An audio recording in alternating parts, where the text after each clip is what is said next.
അതാണ്. Okay, so ഇവരുടെയൊക്കെ മുന്നിൽ നിന്ന് ഗെയിം കളിക്കാൻ കിട്ടുന്ന ഒരു അവസരമല്ലേ? ടെൻഷൻ ഉണ്ടോ? എന്തിനല്ലേ, ഒരു ടെൻഷനും വേണ്ട. എല്ലാവരും കുറച്ച് നടുവിലേക്ക് ഇപ്പോ. അപ്പൊ ഞാൻ നേരത്തെ തുടക്കത്തിൽ പറഞ്ഞു, ഇപ്പൊ മറുപടി പറയണോ? മറുപടി എനിക്ക് 10 മിനിറ്റ് ആലോചിക്കാൻ സമയം തരുമോ? ആലോചിച്ചിട്ട് പറഞ്ഞാൽ പോലെ. ആലോചിച്ചിട്ട് ഞാൻ എന്തായാലും പറയാം. Thank you. പ്രപ്പോസൽ ആവട്ടെ. ഇപ്പോ എനിക്കൊന്നിപ്പോ കഴിഞ്ഞ കുറച്ച് നാളുകളായി മലയാളത്തിൽ വന്നത്. അപ്പൊ ഇത് ലിറ്റിൽ ഹാർട്ട്സ് എന്നുള്ള സിനിമയുടെ പേര് കൂട്ടത്തിന് അങ്ങനെ ഒരു ചാനൽ നമുക്കൊന്ന് കൊടുത്താലോ? ഇവിടെ സ്റ്റേജിൽ വെച്ചിട്ട്.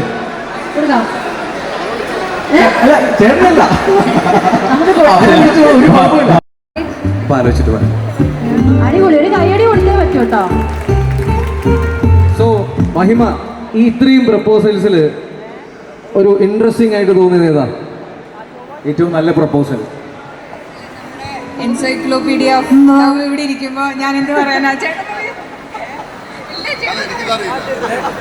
എനിക്ക് തോന്നുന്നു ഇപ്പൊ അവസാനം പറഞ്ഞില്ലേ, അത് കുറച്ചുകൂടെ മനസ്സിൽ തട്ടി പറഞ്ഞ പോലെ എനിക്ക് തോന്നി. അത് കേട്ടെന്ന ആള് കുറച്ചു നേരം അങ്ങ് വേറൊരു ലോകത്തോട്ട് പോയില്ലേ, അതാണ്. അപ്പൊ എനിക്ക് തോന്നുന്നു അതായിരിക്കും. അപ്പൊ തീർച്ചയായിട്ടും മാക്സിമം അതിനുള്ളിൽ എത്രത്തോളം, കാരണം നമ്മൾ കാത്തിരുന്നയാളും ഇവിടെ എത്തിച്ചേർന്നിരിക്കുകയാണ്.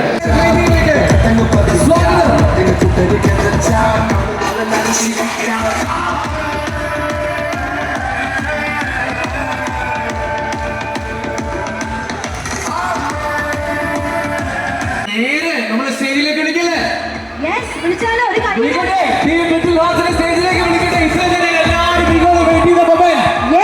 അപ്പൊ നിങ്ങളുടെ കൈയടിയാണ് ആവശ്യം. നിറഞ്ഞ കൈയടി ഒന്ന് കൊടുത്തേ. സോ ലീഡ് ചെയ്യുന്ന ആളെ തന്നെ നമുക്ക് വിളിക്കാം.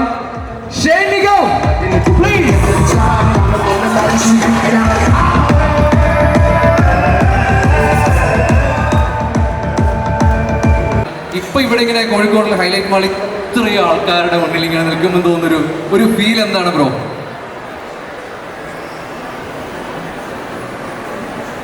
എന്താണ് പെട്ടെന്ന് പറയേണ്ടതെന്ന് അറിഞ്ഞൂടാ. എന്നാലും ഐ ലവ് യു ഓൾ. ഒരുപാട് സന്തോഷം. നല്ല റെസ്പോൺസ് വരുന്നുണ്ട്, അത് തന്നെ വലിയ സന്തോഷം. നിങ്ങൾ ഇച്ചിരി കാണാത്തവർ ഈ കൂട്ടത്തിലുണ്ടാവും. എത്രയും പെട്ടെന്ന് കാണുക, അത്രേ ഉള്ളൂ. നിങ്ങൾക്ക് തോന്നുന്ന റിവ്യൂസ് ഷെയർ ചെയ്യുക. സിനിമ അറിയിക്കുന്ന ഒരു വിജയത്തിലേക്ക് എത്താൻ ഞങ്ങളെല്ലാവരെയും സഹായിക്കുക. അത്രേ ഉള്ളൂ. Thank you. ഞാൻ ഇന്നലെ റെഡ് FM ഇന്നലെ മോർണിംഗിൽ ഷെയ്നെ വിളിച്ചിട്ടുണ്ടായിരുന്നു. ഐ മീൻ സിനിമ റിലീസ് ചെയ്യുന്നതിന് മുന്നേ.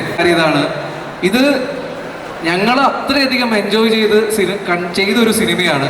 സോ അതുകൊണ്ട് തന്നെ അതിൻ്റെ എല്ലാ ആളുകളും ഒരേപോലെ എൻജോയ് ചെയ്ത ഒരു സിനിമയാണ്. അപ്പം അത് കാണുമ്പോൾ നിങ്ങൾക്ക് ആ ഒരു എൻജോയ്മെന്റ് കിട്ടും അല്ലേ? അത് തന്നെയാണ് ഇപ്പം പലർക്കും കിട്ടിക്കൊണ്ടിരിക്കുന്നത്. സോ അതിന് തീർച്ചയായിട്ടും ഇതിൻ്റെ പിന്നിലുള്ള എല്ലാവർക്കും നമ്മളൊരു കൈയടി ഇപ്പോൾ കൊടുത്തേ പറ്റുള്ളൂ. സോ ഇനി നമ്മൾ വിളിക്കേണ്ടത് അയ്യോ അവിടെ കാര്യപ്പെട്ട സംസാരത്തിലാണ്, ഡിസ്കഷനിൽ. ഓക്കെ, സോ മഹിമ നമ്പ്യാർ. നിന്നെ നിനക്കാതെ അടുത്ത് വന്നിരിക്കാതെ മറന്നു ഞാൻ ചിരിക്കാതെ ചോദിക്കുന്നില്ല, പറഞ്ഞോളൂ. ഹൃദയം തുറന്ന് സംസാരിക്കുന്നതാണ്. ഇത്രയും വോമായ വെൽക്കത്തിന് ഒരുപാട് നന്ദി. വന്നോടനെ ഭയങ്കര ക്ലാപ്പും സന്തോഷവും ഒക്കെ കണ്ടു. ഒരുപാട് എക്സൈറ്റഡ് ആണ് ഞങ്ങൾ എല്ലാവരും. കാരണം ഞങ്ങൾ നേരത്തെ ഷെയ്ൻ പറഞ്ഞ പോലെ അത്രയും എഫേർട്ട് ഇട്ട് എടുത്തൊരു സിനിമ ഇത്രയും സക്സസ്ഫുൾ ആയി പോകുന്നു എന്ന് അറിഞ്ഞതിൽ ഒരുപാട് സന്തോഷം. കാണാത്തവർ സിനിമ കാണാം, കണ്ടവർ ഒന്നുകൂടെ പോയി കാണാം. ഫാമിലിനെയും ഫ്രണ്ട്സിനെ എല്ലാവരെയും കൂട്ടിക്കൊണ്ടുപോയി കാണാം. ഞാൻ സിനിമ കണ്ടതിന് ശേഷം അഹമ്മേനെ കാണുമ്പോൾ ചോദിക്കണം എന്ന് വിചാരിച്ചാണ്, ശരിക്കും ഒരു ബൊട്ടീക്ക് സ്റ്റാർട്ട് ചെയ്യാനാണോ ഇഷ്ടം, അല്ലെങ്കിൽ ഒരു കഫേ സ്റ്റാർട്ട് ചെയ്യാനാണോ ഇഷ്ടം? ഒന്നുമല്ല, ഒരു പണിയെടുക്കാതിരിക്കാൻ പറ്റിയ അത്രയും സന്തോഷം.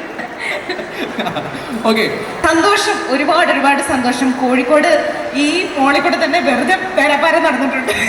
ഇന്ന് ഇവിടെ ഇത്രയും സെക്യൂരിറ്റിയോടുകൂടി ഇവിടെ വരാൻ പറ്റി, ഭയങ്കര സന്തോഷം. ഇത്രയും ജനങ്ങളെ കാണാൻ പറ്റി. നിങ്ങളെല്ലാവരോടും നമ്മുടെ റിക്വസ്റ്റാണ്, ഇന്ന് കേരളത്തിൽ മിക്ക തിയേറ്റേഴ്സും ഹൗസ്ഫുൾ ആണ് നമ്മുടെ സിനിമ. അത് ഒത്തിരി സന്തോഷത്തോടു കൂടി പറയട്ടെ. എനിക്ക് ഈ സിനിമ സ്പെഷ്യൽ ആവുന്നത് വേറെയും കാരണങ്ങളുണ്ട്. എൻ്റെ പപ്പ ഇതിനകത്തോട്ട് ക്യാരക്ടർ ചെയ്തിട്ടുണ്ട്. പള്ളിയിലച്ഛൻ സിനിമ കണ്ടിട്ടുള്ളവർക്ക് അറിയാൻ പറ്റും. എനിക്ക് പള്ളിയിലച്ഛൻ ക്യാരക്ടർ.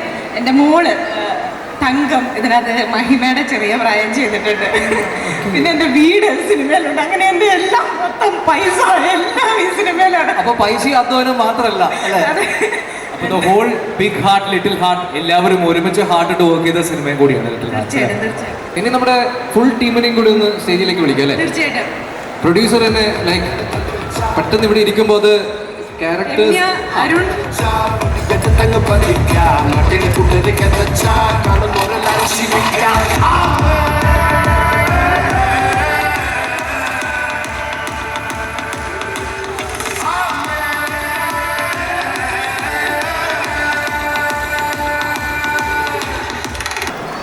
കാണില്ലേ? ശരി, എനിക്ക് തോന്നുന്നു അവിടെ ഒരു അനക്കില്ലല്ലോ. കാണോ നിങ്ങൾ? ഇവിടെ കാണോ? കാണില്ലേ? യെസ്, RDXന് ശേഷം നിങ്ങൾ രണ്ടുപേരുടെ ഒരു കോംബോ എനിക്ക് തോന്നുന്നു സാന്ദ്ര ചേച്ചി എന്ന് പറഞ്ഞിട്ടുണ്ടായിരുന്നു, മക്കൾ പറഞ്ഞത് ഈ ഒരു കോംബോ അവർക്ക് ഭയങ്കര ഇഷ്ടമായിരുന്നു അല്ലേ. അപ്പോൾ മഹിമ ആൻഡ് ഷൈൻ്റെ ഒരു കോംബോ ശരിക്കും പറഞ്ഞാൽ RDXന് വർക്കൗട്ട് ആയതാണ്. ഇതിനത് അഗെയിൻ വർക്കൗട്ട് ആയില്ലേ? വർക്കൗട്ടായി വർക്കൗട്ടായില്ലേ? ഞാനാണ് പറയണ്ടത്. പ്രപ്പോസൽ പ്രപ്പോസൽ എന്ന് പറയുമ്പോൾ ഇപ്പം ഇവര് നിർബന്ധിച്ചുകൊണ്ടാണ് കുറച്ച് പ്രപ്പോസ് ചെയ്യാൻ പറഞ്ഞതുകൊണ്ട്. അല്ല, അതെനിക്ക് മനസ്സിലായി. അപ്പൊ ശരി, ഐ ലവ് യു.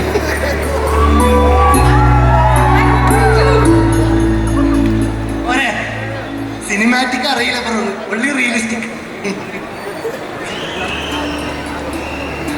ഐഷ എന്നൊക്കെ അത് വേണ്ടേ? വേറെ ആരെങ്കിലും എന്തെങ്കിലും ഒരു ഫ്രഷ്നെസ് ഉണ്ടായിരുന്നു. ഇതിപ്പോ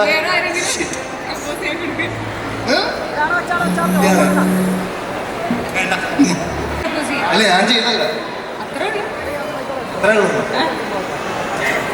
ഈ കളിക്കൊന്നും ഭംഗിയില്ല. നിങ്ങള് അല്ല, ഒന്നുകൂടെ നിങ്ങളെ ഒരു കയ്യടിയുടെ ഒരു കുറവ് അതിൽ ഉണ്ടായിട്ടുണ്ട്. കാരണം ഒന്നുകൂടെ ഒരു നിറഞ്ഞ കയ്യടി കൊടുത്തു കഴിഞ്ഞാൽ ഒന്നുകൂടെ നടക്കും. ആ ഒരു സിനിമയിലുള്ള പോലെ. അതെ, സിനിമയിലെങ്ങനെയാണ് ആ ഡയലോഗ് വേണ്ട, ഇപ്പം സ്പോട്ടിൽ അടിച്ചോളൂ. സിനിമയിലുണ്ടോ? ആ പറഞ്ഞ അല്ലല്ലല്ല അതല്ല ഇവിടെ പറയണ പിന്നാടൽ. അല്ല, എനിക്ക് നിന്റെ ഇഷ്ടങ്ങൾ അറിയാം, അതാണോ? ആ അതെ. അന്ന് ആ സീൻ എങ്ങനെ തുടങ്ങി? ആകെ കൺഫ്യൂഷൻ ആയല്ലോ. ഒന്നും കൂടെ എനിക്ക് നിന്റെ ഇഷ്ടം. അല്ലല്ല, ഫസ്റ്റ് ആയിട്ട് സീൻ തുടങ്ങുന്നത് എനിക്ക് എന്താ കുഴപ്പം? അല്ല അതല്ല, അതിന് മുമ്പ് ഒരു ഡയലോഗ് ഉണ്ടല്ലോ, ഞാൻ പറഞ്ഞതിനെ കുറിച്ച് എന്താ നിന്റെ അഭിപ്രായം? എനിക്ക് ഓർമ്മ വരുന്നില്ലടോ. എന്നാ ഞാൻ ഓർമ്മയുള്ള പറഞ്ഞു. ഞാൻ പറഞ്ഞതിനെ കുറിച്ച് നിന്റെ അഭിപ്രായം എന്താ? നല്ല ശോഷം. ഞാൻ ഇത്രയും നാളോ വീട്ടിൽ കയറി ഇറങ്ങിയിട്ട് എന്നെ കൊണ്ട് പറ്റില്ല. അത്രയും പേരാണ് എന്നെ കാണാൻ. കാര്യം ശരിയാണെങ്കിൽ പറയാൻ പറ്റില്ല. സോറി, ഡയലോഗ് പറയാം. എടോ, എനിക്ക് തന്നെ അറിയാം, തനിക്ക് എൻ്റെ ഇഷ്ടങ്ങളും അറിയാം. ഞാൻ ഏതോ ഒരുത്തിനെ കല്യാണം കഴിച്ച് ഏതോ ഒരു ഡിപ്രഷൻ അടിച്ച് പിന്നെ ഡിവോഴ്സ് ആയി വീട്ടിൽ വന്നാൽ തനിക്ക് ഇത്ര ഇഷ്ടമുള്ള പപ്പയ്ക്കും മമ്മിക്കും സന്തോഷം. ശരി, ഓക്കെ ഡൺ. റെഡി. തുടക്കം ഉണ്ടായിരുന്നു.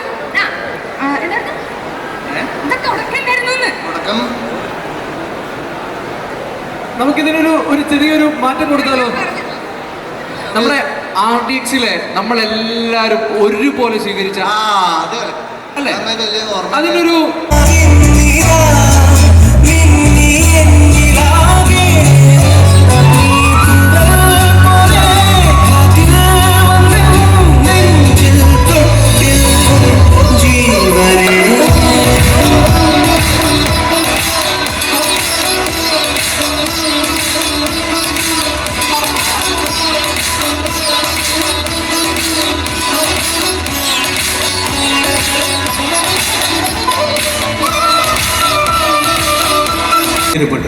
പക്ഷേ ഈ വായന ഇങ്ങനെ ബാക്കിൽ ഒളിച്ചു നിൽക്കുകയായിരുന്നു. എന്തിന്? ഭയങ്കര ക്രൗഡ് സ്റ്റേജ് ഫിയർ ഉള്ള ആളാണ് ഞാൻ. ഡാൻസറൊക്കെയാണ്, പക്ഷെ കാര്യമില്ല. ക്ലാസിക്കൽ ഡാൻസ് ഞാൻ പറയില്ല. ഇതിൽ ഞാൻ ചെയ്ത ക്യാരക്ടറിന്റെ പേര് പവർ ബൈ എന്നാണ്. അതൊരു ആസാമീസ് കഥാപാത്രമാണ്, പക്ഷെ അത് പറഞ്ഞൊരു ബംഗാളി കഥാപാത്രമാക്കി മാറ്റി എല്ലാവരും. പക്ഷെ നിങ്ങൾ കണ്ടു കഴിഞ്ഞാലായിരിക്കും കുറച്ചുകൂടെ ഞാനത് പറഞ്ഞു തരുന്നതിനേക്കാളും നല്ലത്. ഇപ്പൊ ഞാൻ മലയാളിയാണെന്ന് മനസ്സിലാക്കിയിട്ട് കാണുമ്പോൾ ചിലപ്പോൾ ആ ഒരു പരിപാടി കിട്ടില്ലായിരിക്കും. എന്നാലും കണ്ടു നോക്കും.